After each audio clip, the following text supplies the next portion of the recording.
बाबा जे चालेले बर खोजे हो बाबा रोए अछोदाय। पापा जे चालेले बर खोजे हो पापा रोए अछोदाय।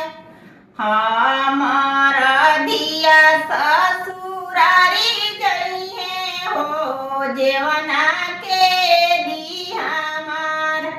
हमारा दिया ससुरारी गई है हो जेवना के दी हमार।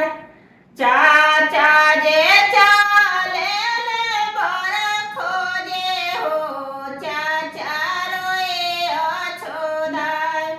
भैया जे चलले तिलक डाले हो भैया रोए अछोदाय।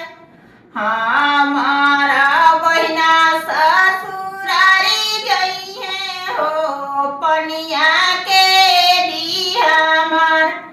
हमारा बहिनिया ससुरारी गई है हो घरवा सुना कैले जास।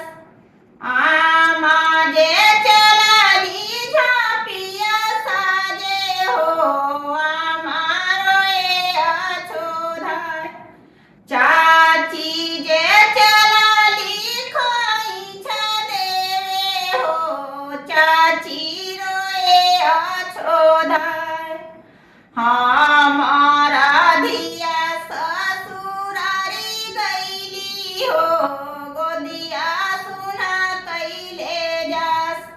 हमारा धिया ससुरारी गई है हो गोदिया सुना कैले जास। भाभी जे चलली खोइछा देवे हो भाभी हंसेली ठठाय।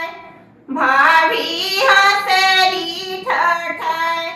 हमारा ननद ससुरारी गई है हो गईली घर के बालाय। हमारा ननद ससुरारी गई है हो जई है घर के बालाय। टूकी खारा रोटी हमारो चरिया खई है हो गईली घर के बालाय। टूकी खारा रोटी हमारो चरिया खई है हो गईली घर